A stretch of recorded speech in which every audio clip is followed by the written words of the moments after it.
السلام عليكم ورحمة الله وبركاته. نحمده ونصلي على رسوله الكريم. قال الله عز وجل في القرآن العظيم: أعوذ بالله من الشيطان الرجيم. بسم الله الرحمن الرحيم. مودة ورحمة.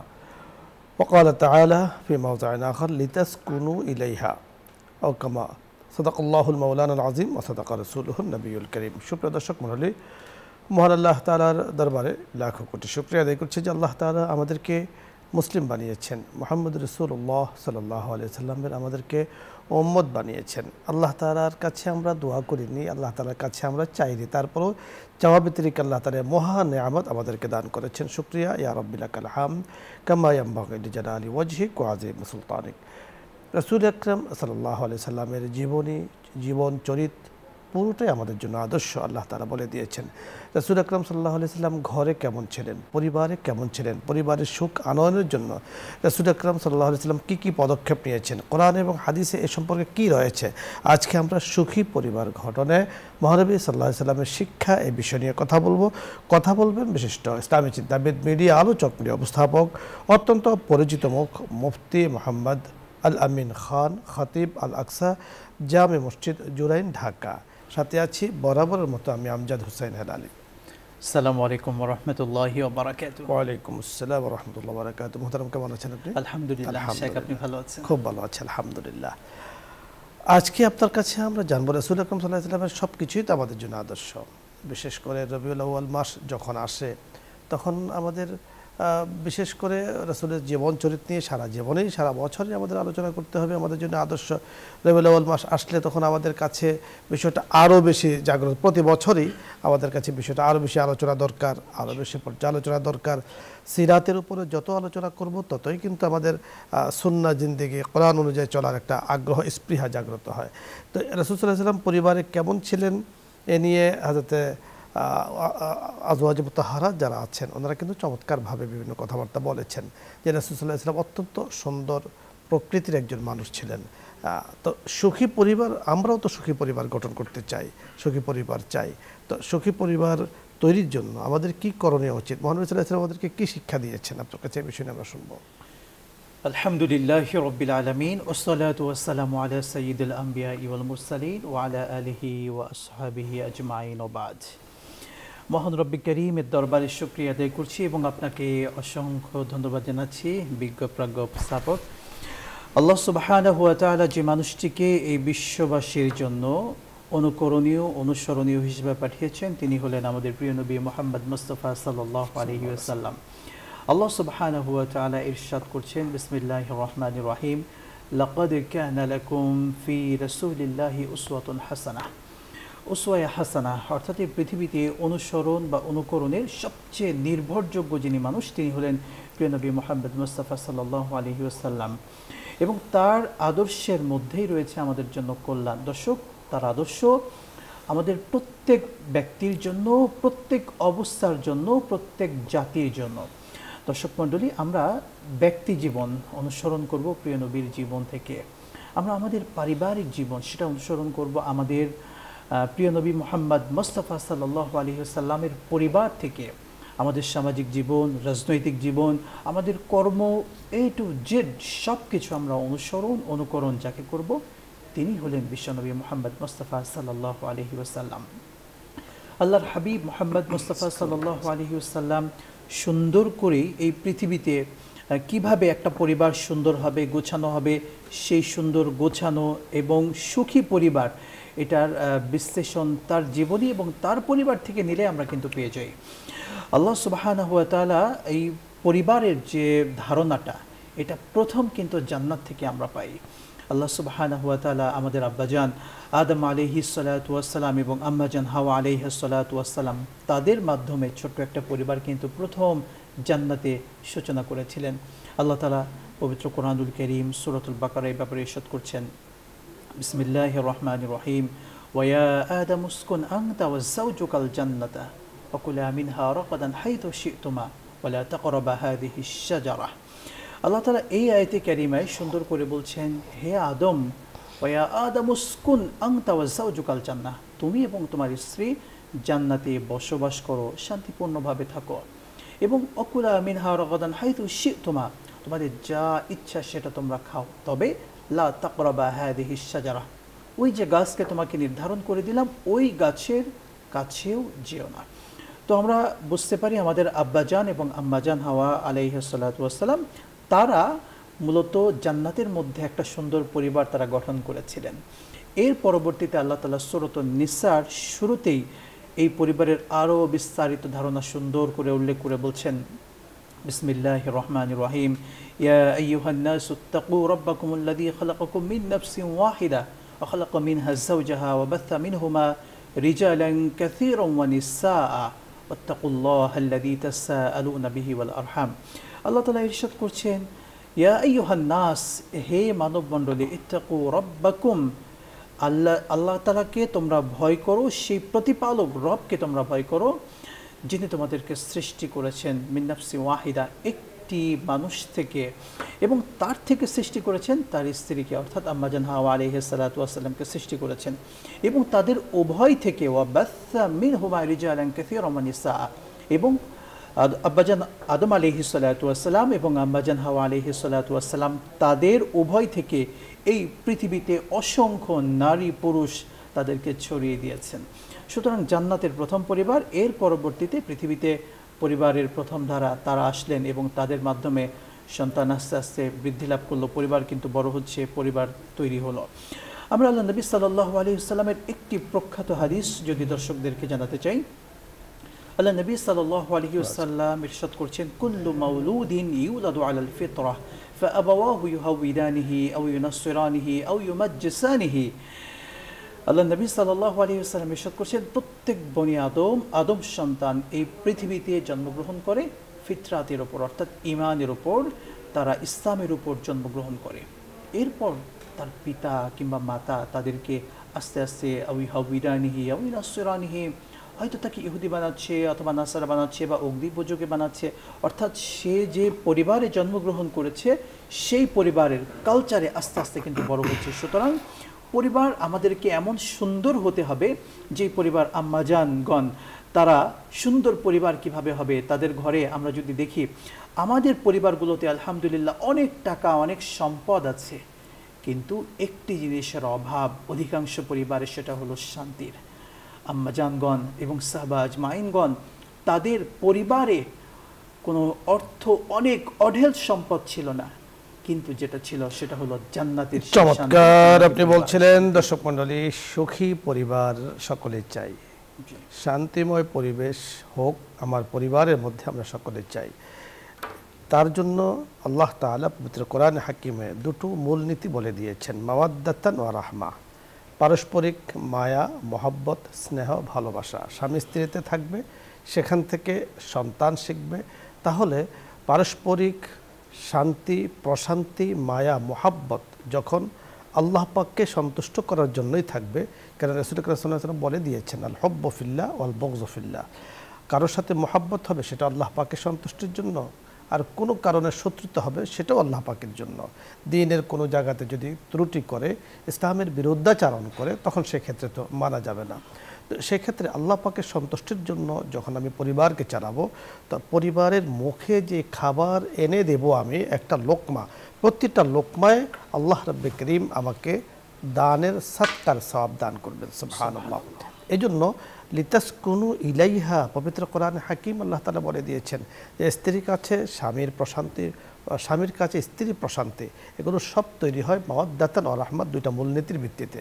আল্লাহ রাব্বে করিম এই মূলনীতিগুলোকে অবলম্বন করে পরিবারে চালানোর তৌফিক দান করেন। ইনশাআল্লাহ সুখী পরিবার আমরা পাবো।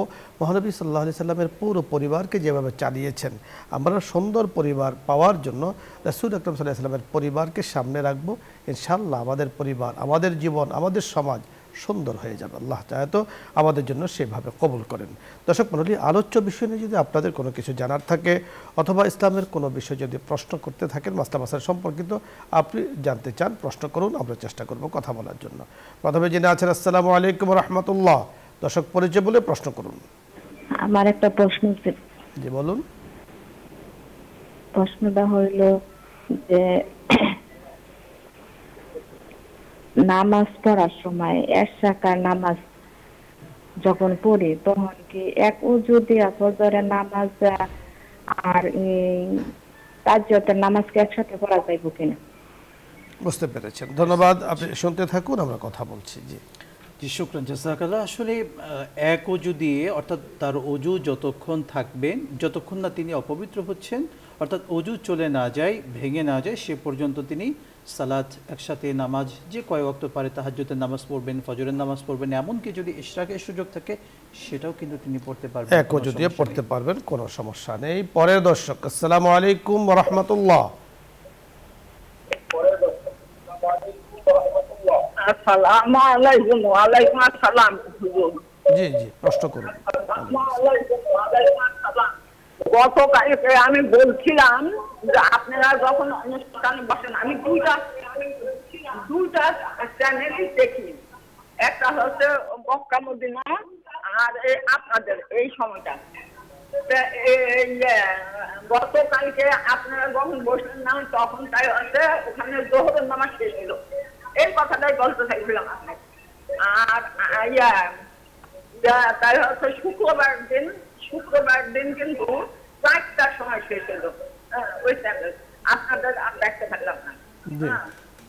আর আরেকটা কথা হুজুর, আচ্ছা ওই যে মুআল্লিমের কথা বলছি, আফজাল হোসেন হেলালি না বেলালি, ওনার সাথে কি আপনার কোনো সম্পর্ক আছে, পরিচয় আছে? জি ধন্যবাদ, ধন্যবাদ আপনাকে ধন্যবাদ। আপনি সুন্দর সুন্দর কথা বলেছেন। আপনি আফজাল হোসেন বেলালি বা যাই হোক, আমাদের সাথে আসলে তার সাথে কোনো পরিচয় নেই, জানা নেই। আমাদের মোহতারাম আপনার সাথে মনে হয় এই ধরনের কোনো লোকের সাথে পরিচয় আছে বলে, মূলত যতটুকু আমি বুঝতে পেরেছি ওনার কথা অনুযায়ী উনি এক মুআল্লিমের সাথে ওমরায় যাওয়ার জন্য টাকা পয়সা দিয়েছেন, হয়তোবা সেখানে কথা আর কাজে মিল পাননি, এই জন্য ওনার মনে অনেক কথা আছে, দুঃখ আছে, বেদনা আছে। তো আপনি সৌদি আরবের যে অনুষ্ঠান দেখেন, আমাদের প্রোগ্রামে দেখেন, ধন্যবাদ আপনাকে। আপনি ইসলামিক প্রোগ্রামগুলো দেখবেন জানার জন্য, বোঝার জন্য। আল্লাহ পাক আপনাকে নেক হায়াত দান করেন এবং নেক কাজের যে স্পৃহা আপনার ভেতরে আছে, নিঃসন্দেহে প্রশংসার দাবি রাখে। আল্লাহ তাআলা আপনাকে নেক হায়াত দান করেন। পরের দর্শক, আসসালামু আলাইকুম ওয়া রাহমাতুল্লাহ। ওয়ালাইকুম আসসালাম ওয়া রাহমাতুল্লাহ। হুজুর, আমি বলতে চাচ্ছি যে আমি আমাদের নামাজ পড়ি, ওই তাহাজ্জুদের পাঁচ ওয়াক্ত নামাজের পরে যে সূরা আয়াতুল কুরসি পড়েন। আয়াতুল কুরসি 8 বার পড়া উচিত না 5 বার পড়ব? যতবার পারেন পড়বেন। ধন্যবাদ। যে আমরা আপনাকে জানিয়ে দিচ্ছি হাদিসে কি বলা আছে এই সম্পর্কে, আপনি শুনতে থাকুন। শুকরান জাযাকাল্লাহ। আসলে হাদিসে তো একবারের কথা এসেছে, মান ক্বারা আয়াতুল কুরসি ফি দুবরি কুল্লি সালাতি মাকতুবা লাম ইয়ামনাউহু মিন দুখুলিল জান্নাতি ইল্লাল মাউত।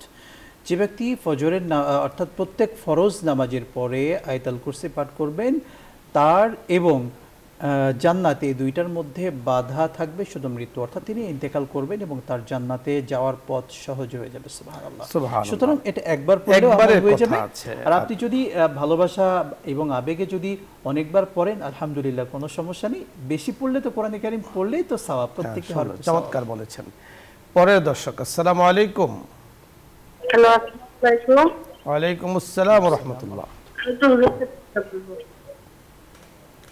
প্রশ্ন করুন। হুজুর, জি বলুন। আমার প্রশ্ন হচ্ছে যে আমি যদি স্বামীর কাছ থেকে কোনো মিথ্যা কথা বলে টাকা নেই, সেই টাকাটা নিলে কোনো পাপ হবে কিনা? মিথ্যা কথা আমি ওনাকে আবার ফেরত দিয়ে দেই জোগাড় করে, ওনার বিপদের সময়।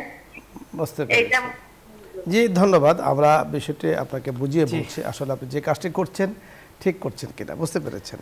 বুঝতে পেরেছি। আসলে মিথ্যা বলে কোনো কিছুই, মিথ্যা দিয়ে শুরু হয় এমন কোনো কিছুই কিন্তু ভালো না, যদিও সেটা ভালো কাজ হয় কিন্তু সেটা উচিত না। এমনকি মিথ্যা বলে যদি দান সদকা করা হয় সেটাও কিন্তু আসলে উচিত না। অর্থাৎ মিথ্যার আশ্রয় কোনোভাবেই নেওয়া যাবে না, এটা মনে রাখতে হবে। কেননা হাদিস শরীফে এসেছে আয়াতুল মুনাফিকি সালাস, যে একজন যার মনের মধ্যে নেফাক আছে বা মুনাফিক ব্যক্তি, তার 3টা আলামত। এর মধ্যে প্রথম যেটি আছে, ইদা হাদ্দাসা কাযাবা, যখন তিনি কথা বলেন মিথ্যা বলেন। সুতরাং মিথ্যা বলাটা কোনো ইমানদারের সত্যিকার অর্থে এটা আলামত হতে পারে না, অভ্যাস হতে পারে না। সুতরাং আমরা বলবো মিথ্যা প্রকৃত অবস্থান বলেই মনে হয় যে এটা নিলে সবচেয়ে সুন্দর সম্ভবত হবে। আপনি কোনো হেকমা অবলম্বন করতে পারেন, জি যে হেকমত আসলে মিথ্যার দাবি রাখে না, মিথ্যা থেকে দূরে থাকতে হয়, কারণ মিথ্যা মিথ্যাই। আপনি যেমনটি বলছেন যে মিথ্যা বলে টাকা নেওয়াটা জায়েজ আছে কিনা, পবিত্র হাদিসে পাকে রাসূল আকরাম সাল্লাল্লাহু আলাইহি ওয়াসাল্লাম পরিষ্কার বলেছেন যে আসিদকু ইউনজি ওয়াল কিযবু ইউহলিক, সত্য মানুষকে মুক্তি দেয় আর মিথ্যা মানুষকে ধ্বংস করে দেয়। তো ধ্বংসের পথ নিঃসন্দেহে আপনি অবলম্বন করবেন না। এজন্য স্বামী থেকে ভালো বোঝাপড়া থাকলে, ভালো একটা কোনো কিছু বলে আপনি হাকমা অবলম্বন করে আপনি টাকা নিতে পারেন, আবার দিয়েও দেন আপনি। এজন্য সুন্দর সিস্টেম আছে, সেগুলো আলোচনা করে সত্য যেন হয়, মিথ্যা যাতে না হয়। পরে দর্শক, আসসালামু আলাইকুম ওয়া রাহমাতুল্লাহ।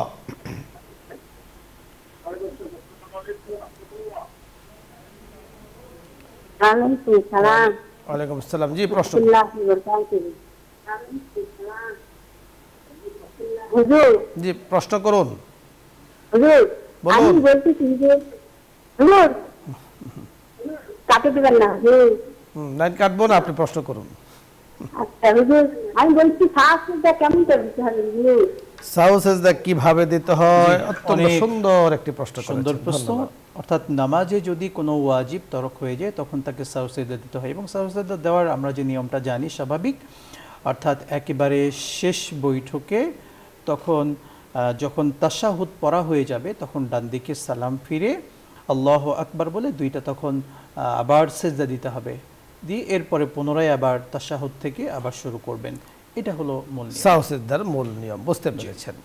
পরের দর্শক, আসসালামু আলাইকুম ওয়া রাহমাতুল্লাহ।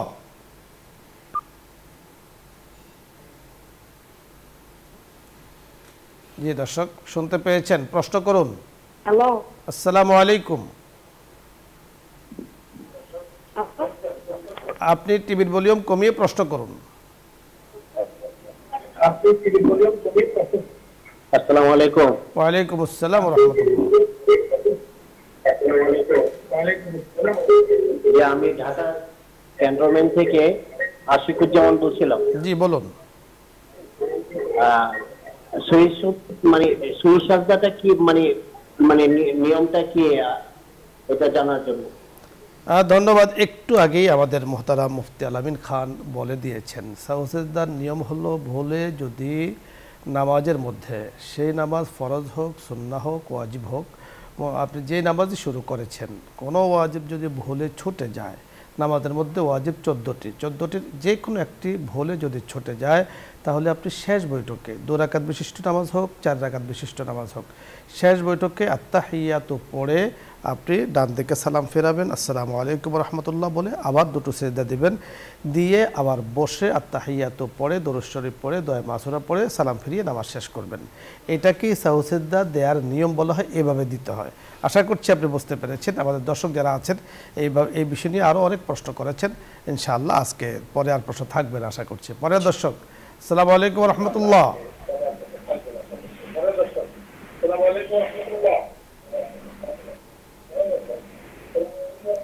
দর্শক শুনতে পেয়েছেন, প্রশ্ন করুন। আসসালামু আলাইকুম। ওয়ালাইকুম আসসালাম। আচ্ছা, আস্তাগফিরুল্লাহ হবে না আস্তাগফিরুল্লাহ হবে? বুঝতে পেরেছেন? জি, শুকরিয়া। আস্তাগফিরুল্লাহ আমরা এভাবে পড়বো, ছোট্ট যদি সবসময় পড়তে চাই আস্তাগফিরুল্লাহ এতটুকু বলবো। যদি আরো একটু সুযোগ থাকে আস্তাগফিরুল্লাহ রাব্বি মিন কুল্লি যামবি ওয়া আতুবু ইলাইহি, এটা পড়বো। যে যদি আরো সুযোগ থাকে সাইয়্যিদুল ইস্তিগফার রয়েছে, আমরা এভাবে আস্তে আস্তে পড়তে পারি। মানে মূল বিষয়টা হলো আস্তাগফিরুল্লাহ, আস্তাগফিরুল্লাহ। আস্তাগফিরুল্লাহ না, ওয়াওটাকে বলা হয় মানে সম্পর্ক জোড়ার ওয়াও বলা হয়, এটাকে ওয়াই আতেফা বলা হয়। এটা আসলে ওয়াটা ব্যবহারটা আমাদের মন যেমনটি বলেন, কোরআনে কিন্তু এসেছে ওয়াস্তাগফিরুল্লাহ, ওয়াটা ব্যবহার আগের সাথে সম্পৃক্ত করে। জি। তো এজন্য যেহেতু আপনি নতুনভাবে শুরু করছেন, এজন্য আপনি আস্তাগফিরুল্লাহ বলবেন, রাব্বি মিন কুল্লি যামবি ওয়া আতুবু ইলাইহি, আস্তাগফিরুল্লাহ বলার প্রয়োজন নেই। তারপরও আস্তাগফিরুল্লাহ বললো যে ভুল হবে এরকম না, মূল অর্থ কিন্তু ঠিক থাকে। ধন্যবাদ মোহতারাম আপনাকে। দর্শক মণ্ডলী, আপনাদের সকলকে ধন্যবাদ জানাচ্ছি। আজকের এই সুন্দর আয়োজনে আপনারা অংশগ্রহণ করেছেন এবং অনুষ্ঠান শেষ পর্যন্ত দেখেছেন। কিছুক্ষণের মধ্যে আমরা দোয়া করব আল্লাহ তাআলার কাছে। আপনারা চাইলে আমাদের সাথে দোয়া শরীক হতে পারেন। তবে আজকে যে বিষয় নিয়ে আমরা কথা শুরু করেছি, যে সুখী পরিবার গঠনে তৈরি করাতে রাসূল সাল্লাল্লাহু আলাইহি ওয়াসাল্লামের যে শিক্ষাগুলো আছে সেগুলো আমাদের অধ্যয়ন করতে হবে, জানতে হবে, বুঝতে হবে এবং না জানলে ফাসআলু আহলা যিকরি ইন কুনতুম লা তা'লামুন, যারা জানেন তাদের কাছে জিজ্ঞেস করে সুন্দর সুখী পরিবার আমরা চাই রব্বে কারীমের কাছে। আল্লাহ তাআলা আমাদেরকে তৌফিক দান করুন, বোঝার তৌফিক দান করুন, আমল করার তৌফিক দান করুন। সকলকে ধন্যবাদ জানিয়ে আগামী প্রোগ্রামের আমন্ত্রণ জানিয়ে আজকের মতো বিদায় নিচ্ছি। আসসালামু আলাইকুম ওয়া রাহমাতুল্লাহি ওয়া বারাকাতুহু। দোয়া হবে, দরুদ ইস্তিগফার পাঠ করি। اللهم صل على سيدنا ونبينا وشفيعنا وحبيبنا ومولانا محمد صلى الله عليه وعلى آله وأصحابه وبارك وسلم. أستغفر الله ربي من كل ذنب وأتوب إليه. لا حول ولا قوة إلا بالله العلي العظيم.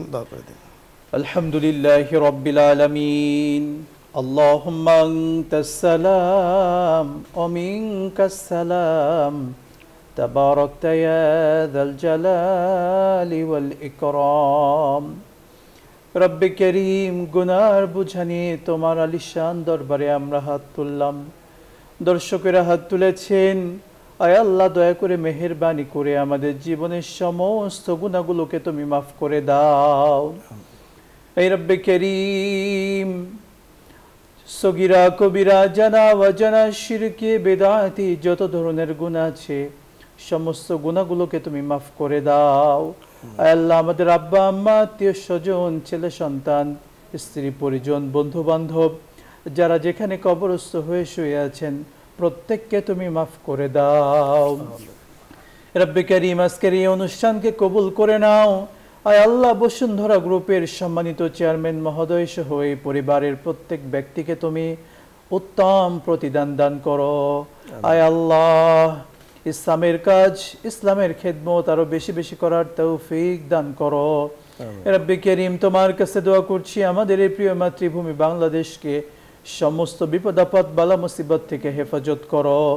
আয় আল্লাহ, তোমার কাছে দোয়া করছি তোমার রহমত, বরকত, দয়া, নিয়ামত দিয়ে আমাদের সকলকে তুমি ভরপুর করে দাও। আয় আল্লাহ, আমাদের রিজিকের মধ্যে তুমি বারাকা দান করো। আয় আল্লাহ, আমাদেরকে সুস্থতা দান করো। যারা অসুস্থ আছেন, আব্বা আম্মা, ভাই বোন, কাছের মানুষ, প্রত্যেককে তুমি সুস্থতার নিয়ামত দান করো। রব্বুল আলামিন, তোমার কাছে দোয়া করছি আয় আল্লাহ, তোমার বাইতুল্লাহ জিয়ারতের তৌফিক আমাদেরকে দান করো। আয় আল্লাহ, প্রিয় নবী সাল্লাল্লাহু আলাইহি ওয়াসাল্লামের রওজা মুবারক জিয়ারত করার মতো সেই সৌভাগ্য আমাদেরকে দান করো।